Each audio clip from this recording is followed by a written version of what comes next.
Hello, CGMers and CGMers friends, and welcome to our very first episode of HumanITy, our podcast about humans in IT.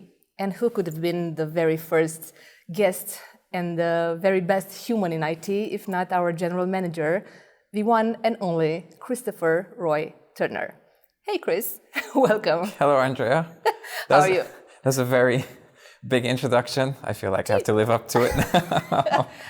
It would have been big if I would put all the CV and all that, maybe. Maybe, perhaps, yeah. But it's good to be here.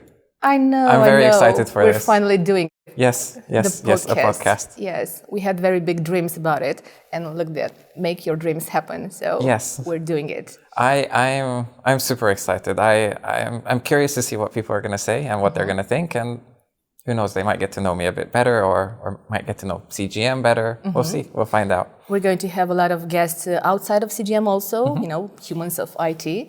Yep. And we're going to meet a lot of great people during this year and during many years from now on, hopefully, right? Yeah, I'm very excited to see how it is. Perfect.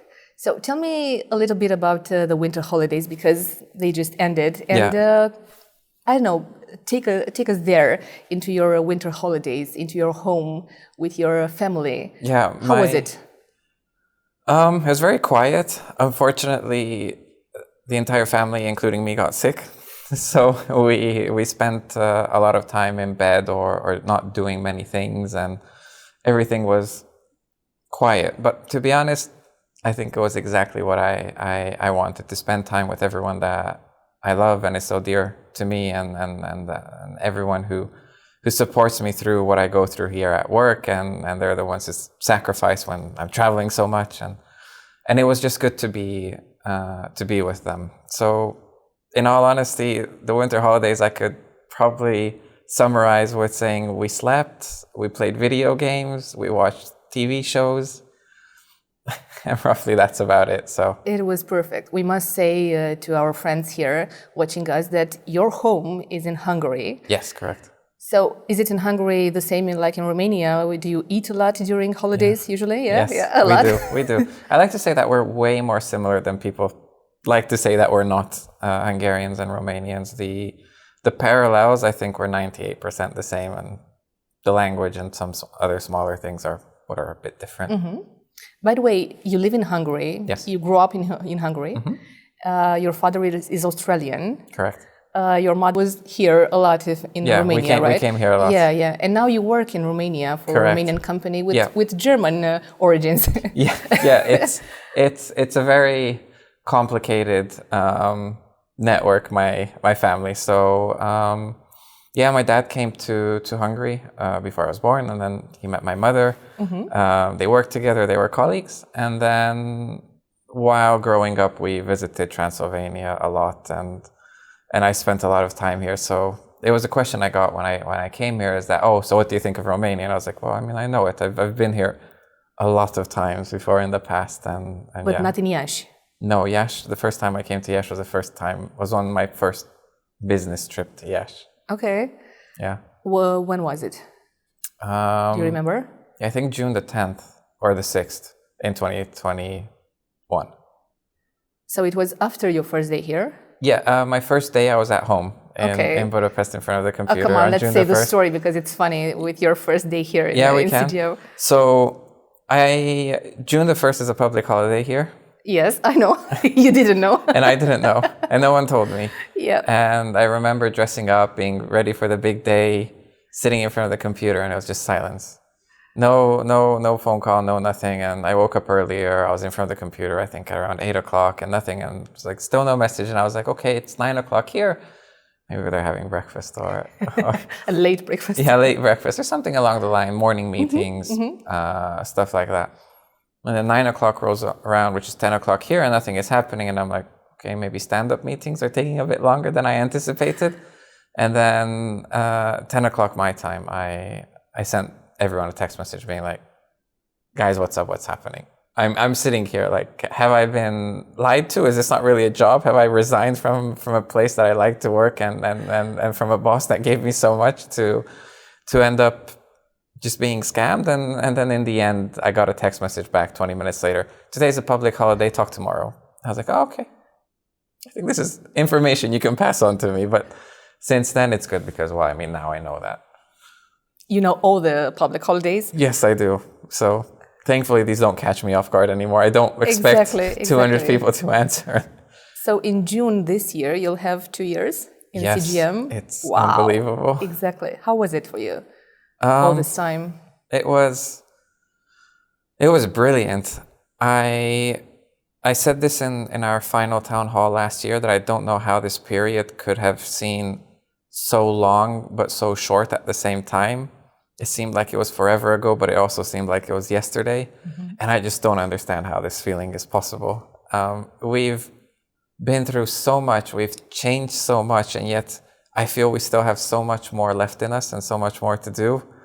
So it's truly been this wicked, wild journey that I think I'm only truly gonna understand and grasp it in 10 years or 20 years when I look back and say like, whoa, like this actually happened. Mm-hmm. Looking back to this year and a half, yeah. What do you like most about CGM? I think the people, probably, the openness that we talk and that we could gather together and we can discuss anything that is on our minds. I love the fact that we all want to be better, that we want to improve. And I think this year, and I think this is my 8th month in the company, so 1 year and 8 months.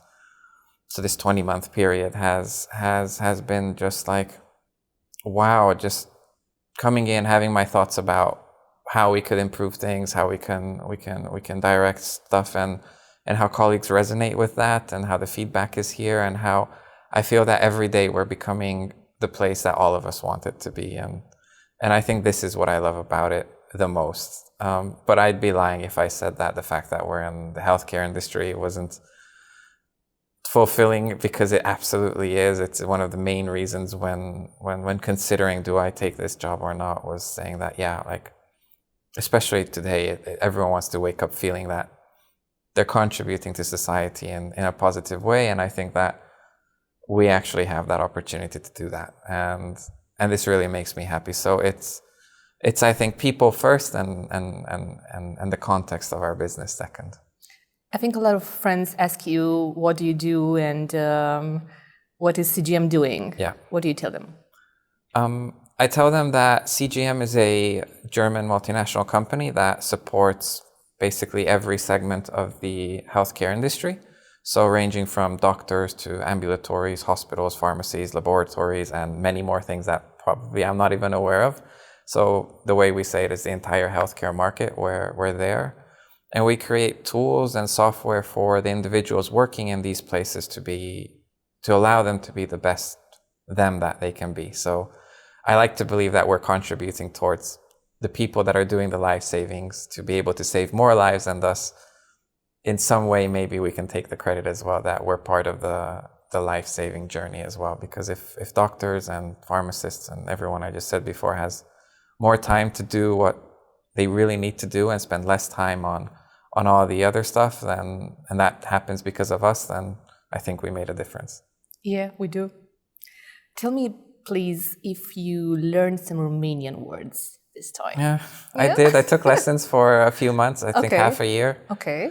And then work came and hit me like a freight train, and I realized that together with how much I travel, with how much work there is, I'm just simply drowning in it and not moving forward with it. But yeah, I think context-wise, thankfully our colleagues speak enough Romanian words, I mean English words in Romanian sentences. Okay.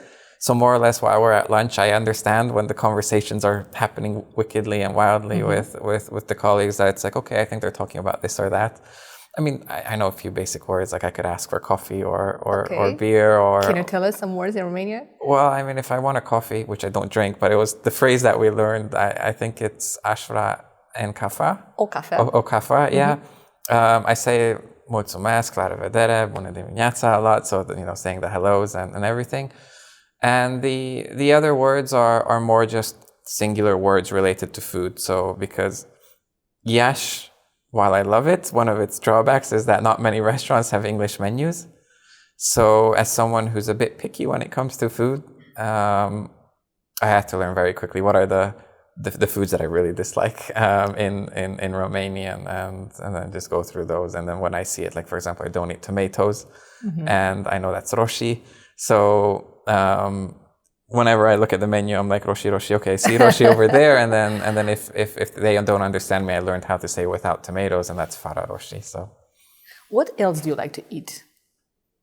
I think I'm a big fan of meat, to be honest. So and chocolate, I know. Yes, I have a very sweet tooth. I love desserts and everything that is at the end of a menu in a restaurant.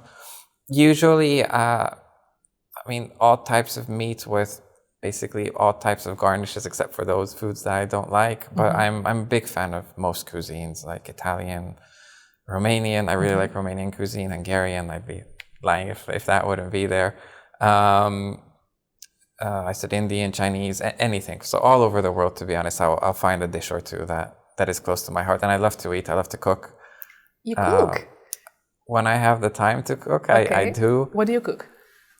I don't know many recipes by heart, but I think I'm very good at following recipes.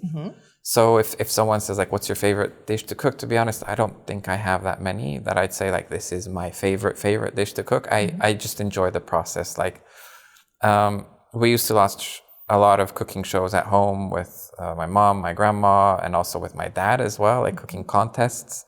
And I was a huge fan of, for example, Gordon Ramsay and Jamie Oliver, and I just watch YouTube videos. And I remember, I think 10, 12 years ago, Gordon Ramsay made a video about how to dice onions. Okay. Because he said it's like, if you can dice an onion with the right technique, then you've learned knife skills, basically, and how to hold a chef's knife and stuff like that. So when I was a teenager and my grandma was making anything in the kitchen, I always told her, I'm the one dicing the onions. Ooh. So every time she'd call me and I'd go there, and it's basically with all my friends now, if we go out and we cook together, I'm always like, onions are on me. And I think I've gotten pretty good at that. So I think I can very finely and professionally, so to say, dice an onion. So when we'll cook together with the company and all that at our events, we'll know. I'll be very efficient and active in that. Slice the onions, exactly. Exactly. Yeah. Do you have a favorite dessert that, I don't know, maybe reminds you of your childhood? Favorite dessert that reminds me of my childhood? I mean, I wouldn't say there's one singular dessert. I just say it's mom making desserts. Mom would always make desserts for the special occasions, and I think she's really, really good at it. My mom... We don't trust you. She has to cook for us as well. Yeah. So. Maybe one day. I was thinking about grabbing her and bringing her out here once to show her around, but her grandmother has a cookbook, so my great-grandmother. Ooh. And I didn't know that. It's just how you imagine it. It's like black, but like everything is starting to fall apart because it's like 80 years old. And it has like these family recipes about how to make certain desserts, and it's still been there. And probably my memory of desserts is seeing mom reading this book, or this it's a notebook, but yeah, looking at the notes from the notebook and doing things. But I don't know if I'd have to say one, probably tiramisu was a recurring thing that mom made a lot and was really good at it. But I could say any of the Christmassy desserts that we eat in Hungary. Yeah. You have a very special relationship with your mother, and you always speak so nice about her. I do, yeah. And do you speak every day with her? No. No? No. In the beginning, when I started traveling, we did, and then now it's turned into we hardly speak, or we just send each other a text on Messenger saying, hey, we have a family group with my mom and my brother and I, and there we'll catch up occasionally, or when I travel. So she always asks that. When I'm coming here, I have to drive 2.5 hours, and I take a flight, and then I arrive to the office, and she's like, at every milestone, you write. And then every time I'm like, arrived to the airport, boarding, landed, arrived at the office, checked into the hotel. So this checklist usually happens. But yeah, I do have a special relationship with mom. I was always a mama's boy when I was small, so she could never leave me because I'd go on a tantrum when I was a baby. And I like to say to this day that probably I still am a bit of a mama's boy. So, yeah. Every general manager has a mother with in his heart, so it's okay. Yeah, probably. But I like to think that what we have with mom is special. Like she's the strongest person I know. She's done so much for myself, my brother, our family. She sacrificed a lot, and I mean, just her entire life is just crazy. That no matter what life threw at her, she adapted, overcame, and if she has a goal she wants to fight for, I mean, no one will work more than she does. And sometimes even I'm embarrassed about my work ethics compared to hers, because she'll leave at 6 a.m. and come back at 9 p.m. and she'll take it like a champ. So she's a mother, so yeah, it's normal, and she surely loves you. Yeah, yeah. And we would love to meet her, because you speak so nice about her all the time, and we like to see how this amazing woman is, you know. So yeah, bring her here, and maybe she'll we cook get her for in the us. podcast. Yes, it will be nice. Yeah. Perfect. Tell me a little bit about your brother, because you have a little brother. Yeah. A little brother. Yeah, well, he's 17 now, so Not so little. there's 10 years between us. He's a teenager now, but he's absolutely kicking my ass in video games, which I'm a bit unfortunate about. Because, What do you play together? Well, we play Call of Duty a lot, and he's really good at it, to be honest. So it used to be that the apprentice has outgrown the master, because of course he learned everything from me, but his skills and his adaptability is stunning. So there's a friend of mine who started streaming on Twitch recently, and we can play 4 of us together on stream, and probably I'm one of his biggest fans right now, because I think it's really cool that he does it. I wanted to stream once in the past and play video games, and then when I join, I always feel bad because I feel I'm pulling the team down, because I don't play that much anymore. And while I used to be quite good, I'm pretty mediocre these days. But when my brother comes, he's absolutely the best in the group, and I'll fight anyone that disagrees. And I like to say that the 2 of us average each other out. So if he plays when I'm playing, I'm fine, because I'm like, I got my brother carrying me. Yeah, but you have a very good excuse if you're mediocre right now, because you are the general manager of the CGM Romania, so you don't have the time, right? Yeah. I mean, I do work and travel a lot. So I think we did the math. I spent 160, 170 nights in hotels last year. 80% of that was in Romania, and probably 10, 20% was in different countries, mostly Germany. Okay. Visiting the HQ. So yeah, it's like, we'll talk about work right away, but until then, just you have one more member in your family that is very important, your father. Yeah, my dad. How is it your relationship with your father? Because you have a very special relationship with your mother. Yeah, with my dad, well, I mean, my parents got divorced when I was little, so I was always either being with mom or with dad. What age did you have? 5 or 6 when I was five. Okay. I think then my dad was very successful at work and then in business, and he was always very tough, and because of that he relocated many times, like from Australia to Hungary. In the beginning I think he was in Austria, then he went to Ukraine, and then he went to Greece, and then now he's back in Australia. But even when I was little, my dad used to travel a lot. I mean, I think he used to travel even more than I travel. Like he used to say that there used to be a Hungarian airline called Malev, and he says that he thinks he was the customer that flew the most at a period of time, because they introduced a new tier. He says just because of him back then. Like he used to take I think five. He used to go to 5 different destinations a week. Wow. For work. And I mean, the relation with him was always like that. He was always very clear that when it comes to work and building things in life, I'm alone. Okay, if there would be a problem, of course he'd step in, but that he said that whatever he built, he achieved, and he wants me to go my own route. And he had many connections and everything, but it was always clear that those connections are not for me to use. And I'm very thankful for that in many ways, because this also pushed me a lot to try and prove both to myself, maybe to him as well, and to everyone that he's capable of it, I'm capable of it, and to somehow try and live up to what he's done. And well, whenever we talk, he always tells me how proud he is. And I remember when I got the offer, we had a conversation about, okay, let's see how this will go. Is this actually really what you want? And will you be fine? And then, well, I think now we can say everything is fine. And this story didn't end after 2 weeks, but it's still continuing after 18, 19, 20 months on. And yeah, it was always very crazy. But some of the observation that he has when it comes to work were always very useful. So in some of the toughest moments, someone that I call when looking for business support, not emotional support, because usually business support I call dad, emotional support I call mom. So he's not just a father, he's a mentor as well, maybe? I think in some ways, yeah.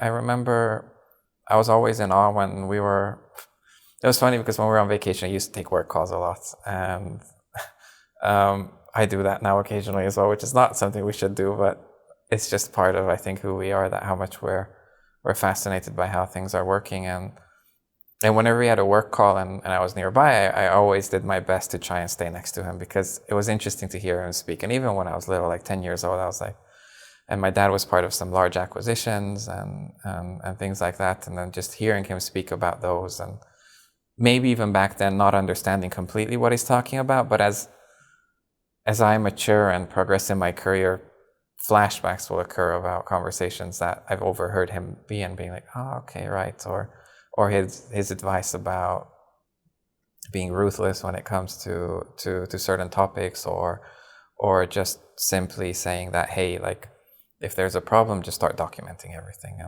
And the truth will always be on your side, but you have to make sure that truth comes out. Is he still traveling a lot? No. My dad's retired, more or less. Okay. So yeah, he's at home in the place where we originate from in Australia, where his sister lives, his mother, my grandmother, and he's basically there now. So, did he used to dress like you in the suit all the time? I think so. I'm not sure. I know he always had a suit jacket with him. Okay. But if it was a full-on suit, I would say it was more towards the business, of course, when you needed to. But I think day to day, probably is a bit more casual than I am. But I'm sure in the beginning of his career, when I wasn't even a thing yet, my guess is that probably he dressed very similar to me. Okay, you dress a lot in the suit, and I think you are the only one in the company here in Romania dressing up like this. But yeah, of course, you're the general manager. Yeah. And when we are dressing like this, wearing a jacket and all that, we are all joking with each other and, oh, did you go to an interview or maybe something like this? Tell me a little bit about your clothing and... Yeah, it was something that I got lots of advice from in the beginning of my career, that while clothing doesn't matter, in the sense that it's not the decisive factor, first impressions do matter, and dressing smart and dressing official and not coming in with a shirt that has the stains from last night's dinner on it is not something that, let's say, it can hurt at moments. Well, I personally don't really mind how people dress up. For me, it's also a source of confidence for myself in saying that, right, I'm the highest ranking official in Romania here. So if anything happens, that's my responsibility. And I think the title itself demands this respect as well, to dress up. And I mean, of course I enjoy it as well. I mean, wearing a suit is I think a nice thing to do, and it's cool. And I think when you combine all of these things, I think, and maybe it's not just the title, but I think that our colleagues deserve it as well. I like to think that if I go into putting the effort into preparing every morning, making sure that my shirt's ironed and I dress up, my shoes are clean, and the suit is there, then if I go into this meticulousness in preparation for just clothing, then I hope they have the trust that, or this inspires them to have the trust in me that I handle business very similarly. But the suit is not your only trademark. You also have a very funny trademark and creative one, your socks. Yeah, exactly, funny socks. Funny socks all the time. Each day, another pair of creative socks. Yeah, and also for my birthday, I got 27 pairs of socks from the team here. Yeah.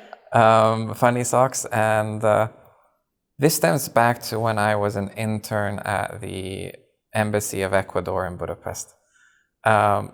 because they're at an embassy, of course, have to dress up in a suit and be very formal and everything. Okay. And one morning I didn't have, well, because according to my knowledge, the etiquette goes, you pair the pants to the socks. And I was wearing blue pants and I didn't have blue socks then. And I put gray ones on with similar brown shoes to this.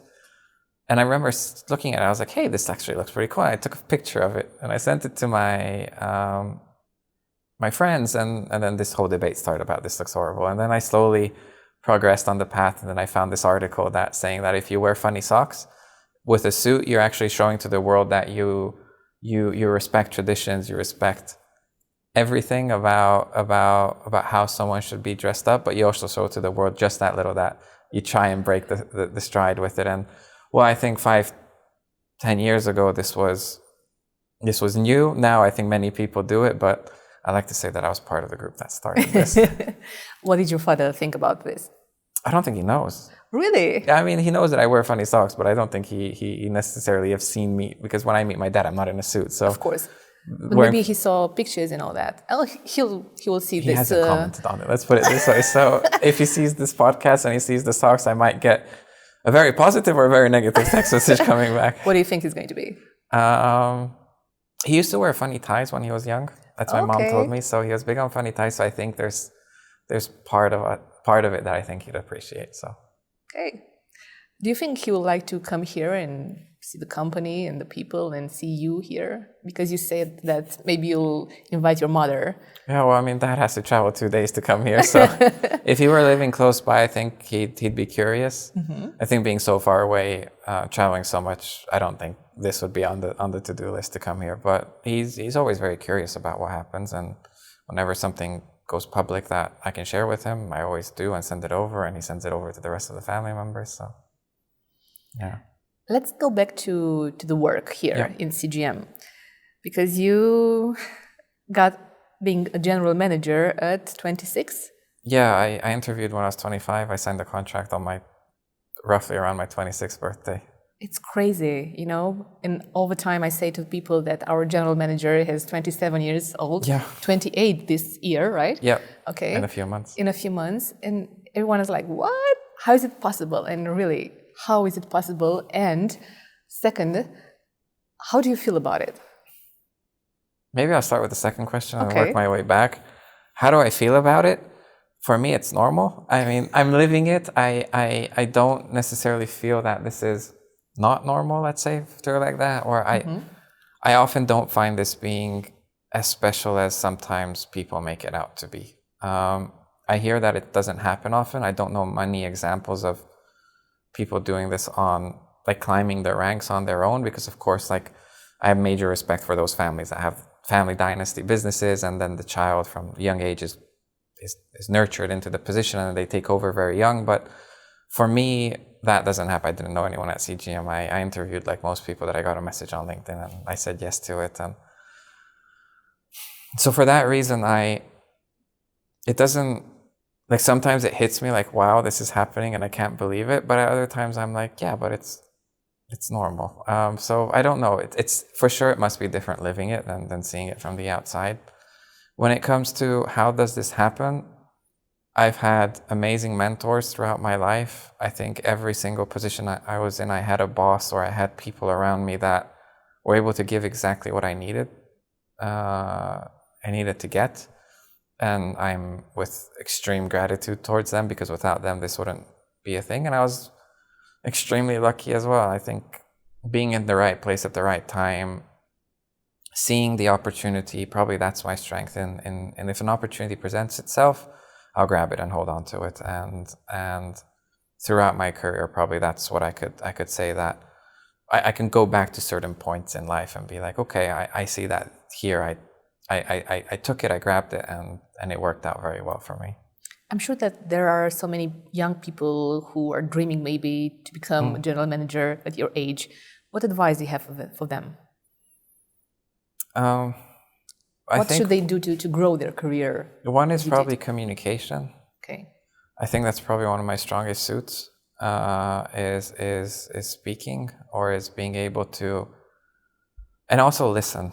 listening as well. I think that's very underrated. It's part of communication, Yeah, communication is not just but even speaking. within communication, I'd say the skill that I think allowed me to do the most is probably listening, is understanding what people want, and helping them. If work hard. I mean, it takes lots of hours. I pulled many hours overtime as well. Like there was a time when I had 3 different bosses because I wanted to learn 3 different things within the same company, and that helped a lot. But that also meant working many hours overtime. And while it's not exactly work-life balance, or it's not healthy on the long run, like if someone really wants something and you put in your dedication to it, then I think you could get to it. But advice-wise, search and see what people want and help them get it. Allow people to be the best that they can be, and that's true for the people that report to you, or in the beginning of the career, like you asked, it's usually your bosses. It's finding out what topics are important for the company, what topics are important for your boss, and make sure you get those right. And then if someone is able to get those right, and you do the right thing, then for sure you will be noticed. And networking, communication, saying yes to basically everything are key things. Like I remember, I think Richard Branson always said, or he has a saying that say yes to anything or everything, and then and then you'll see, and then you'll learn afterwards. Yes. And that's very true for me as well. Like even if I didn't know something, I said yes. But I even said yes to like the most mundane tasks. Like we had to do a certain project report in my previous company towards a global thing, and nobody wanted to do it. I was like, all right, I'll do it. And then later on, it turned out, a year later, I was suffering through that report once a week for an hour. Making reports is not always fun. It's never fun. It can be, like certain reports can be. Okay, let's not go into that. Yeah. But that wasn't a fun report. And I remember a year later, me understanding how that report works and how that report, because I didn't just do the report, I wanted to understand, okay, where does this flow into? Where does this information come back? What are they using it for? So I basically discovered it, and completely randomly, it turned out that I became such an expert on that report that a year later, when they were basing big decisions off of that report, all the managers in Hungary came to me in the company saying like, okay, we heard you're the expert. And then there I was able to give advice and telling people like, right, if you want to avoid getting into this situation, make sure that the reports are showing this. I'm not saying that people lie or anything, but saying that like this is what you should be wary from. Like they're really biting if your project is, okay, they always bite if your project is losing money, but they bite for this certain type of loss more than that type of loss. So if you can, then somehow stay clear of that. Or to show people what mines to stay away from.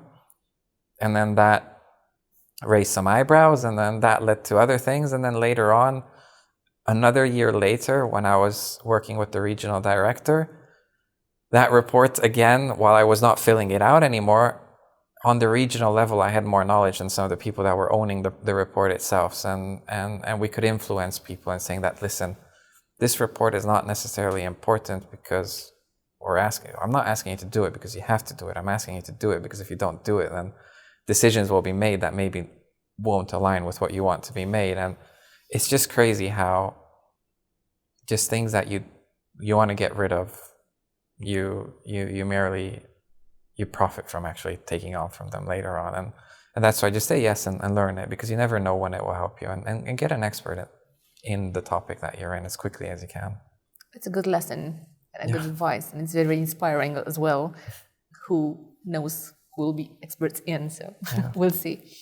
Okay, in the last year and a half, there were a lot of changes here in CGM. Yeah. Good changes, I say, and everybody says that.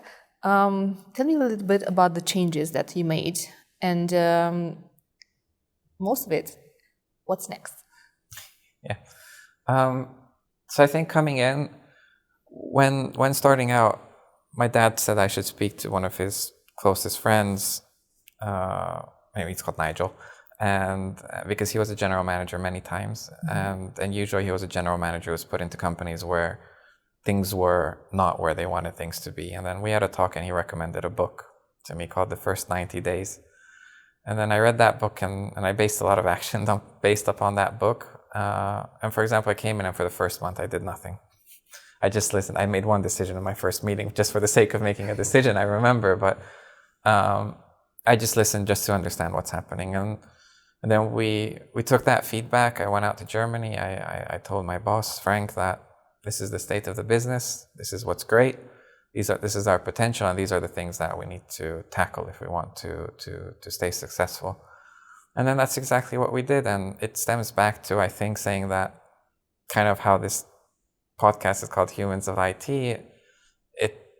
It stems that my greatest belief is that we're people first and experts or business people or developers or whatever we do second.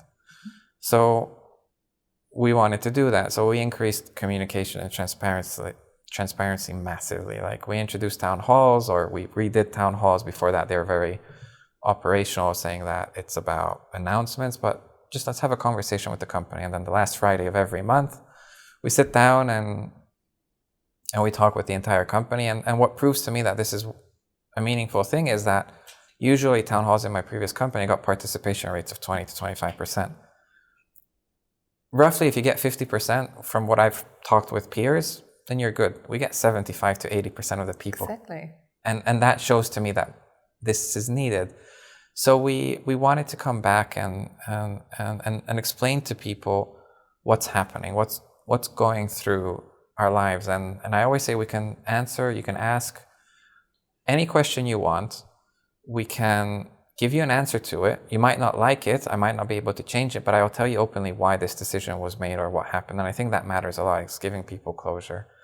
We put a lot of focus on being people-centric in a way that we want to give people the ability to become the best selves that they can be. And that ranges from everything to embarking on this massive leadership journey that we had last year. And I think 40 or 50 people, all of those people that have a leadership role or that show leadership potential were basically put through it that we could in a reasonable frame. And they got all like 4 days of training. Some other people, like the higher you up, the more trainings you got. And just being able to communicate better, to nurture talent better, to it's not just leadership trainings, the number of technical trainings we've had in the past period has also gone up massively. Like I remember when I came, our training budget was used, but not completely. And we'd stand there and sit there and be like, okay, but we still have money to spend, so why aren't we spending it? And then it was one of the targets that we gave to the functional leads that we had is, right, you have a training budget, spend it. Like, I don't want people to spend it on things that don't matter, so it's not like we're spending it on useless things, but they have to create a training plan, and then together with all of these things, put this back. And I think that's one of the feedback in our satisfaction surveys. This came back massively, that in the beginning, trainings and learning wasn't there, and now it's one of the topics that people love the most about the company. And that's what I like to say, that we're trying to build a community here, and a lot of what you do, for example, as well, stems back into this as well, is all the events that we have, because it's not just the events where we invite a certain expert to come and teach us how to be better Java developers. It's also about the events where we learn how to behave with each other, how to socialize, how to share what we want to do, and how to have just anything from a funny competition to something dead serious. And I think this is what we want to do, is become a place where people want to be, where people feel good, where they can learn, they're surrounded by people who believe in the same values.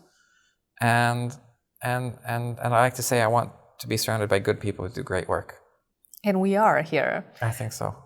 And by the way, about the leadership program, I was in it also. Yeah. I participated to the trainings. They were the best trainings in my life. Really, it's purely amazing. That really makes me happy. Like the team on Target that we work with, they've contributed so much. Like exactly. I personally as well feel this as well. And when I talk to them, they've given me this feedback as well, that not many companies dive this deeply into a transformation program like we did. And it's rare. And I want to remind everyone continuously that, guys, this doesn't happen often. Like, just take it, grab it, and just live it, because I think this is truly once in a career moment, or like twice in a career, that something like this happens, and it helps so much for everyone. So I'm so grateful that we're doing it. I appreciate it as well. And I am a trainer. You know, I've been doing trainings for 17 years maybe. Yeah. And I've participated in so many trainings, but Judith and Peter are simply amazing. Are the best trainers I've met. And so we've only far. met two of them. I mean, their team has so many more people. Great. And we're going to embark on more things. So.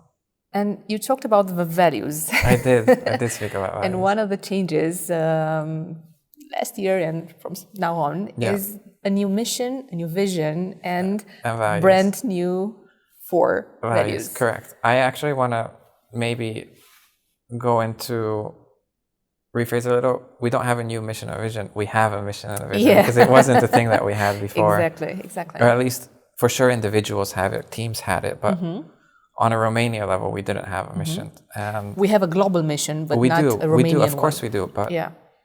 And we have global values as well that were actually recently introduced as well.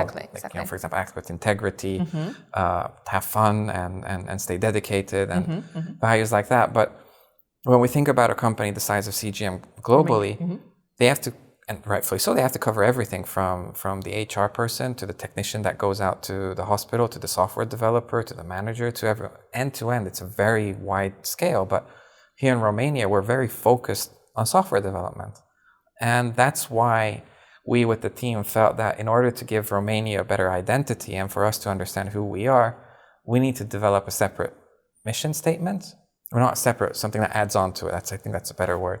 Adds on to it a mission statement, a vision statement, and a small set of values that fits in with the global values, but are meaningful towards us here. And then colleagues have asked us in the past, it's like, okay, so which values belong to me? I'm like, bad luck for you, both of them do. Because the big ones, and then we have a very focused subset of those. And yes, our colleagues here in Romania have to adhere to a bit more than maybe the other colleagues, because I don't know what the other countries do. But here we believe it in. And that's why I think a lot of what I said stems back to the 4 values that we've introduced here. And that's professionalism, dedication, having purpose, and probably my favorite one, camaraderie. And I remember we're actually sitting in this room with the leadership team when we sat down, we wrote down 60, 80 verbs or values that mean something to us, and we carefully chose these and said that this is what rings the closest to our heart. And when we introduced it to the colleagues, I saw lots of smiles, and I think they really liked it. And I think this is important that we have this, because now we know that even towards the outside, to anyone coming in, this is who we are. These are the things that we believe in. If you believe in the same things, then you're going to like being here. If you don't, then probably this is not the place for that person to be, and that's okay. Like, people are so different, so diverse. You can't cater towards everyone, and that's how I think you get the most satisfaction out of anything is being surrounded by people that have the same beliefs as you. And people who support you. Exactly. It's very important. And this is where all of these come back in, is acting professional, is being dedicated, is having that purpose, and always looking out to the person on my right and on my left. It was very easy for me to choose the title of this podcast, because I really feel that this is HumanITy, the CGM here in Romania and globally, of course, but mostly in Romania, of course, because I'm here.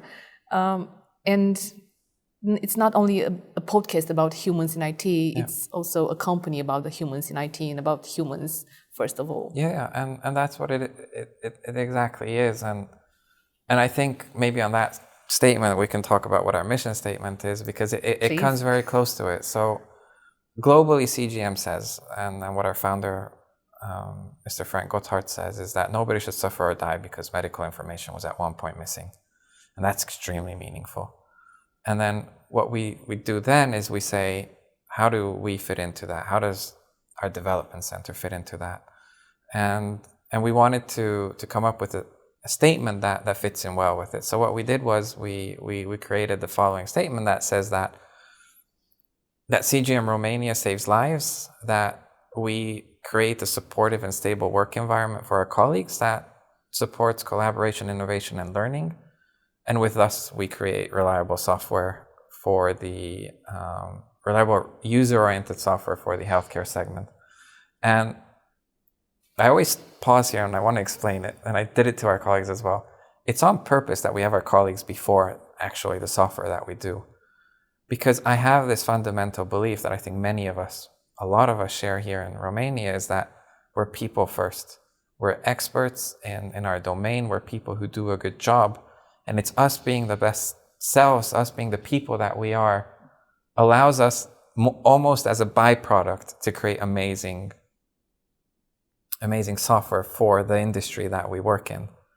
And I think I remember we had a large discussion and Peter was the coach in that meeting. He had that aha moment when I explained it to him, and then that's when he understood, it's like, oh wow, so the belief here is actually this high in being people first.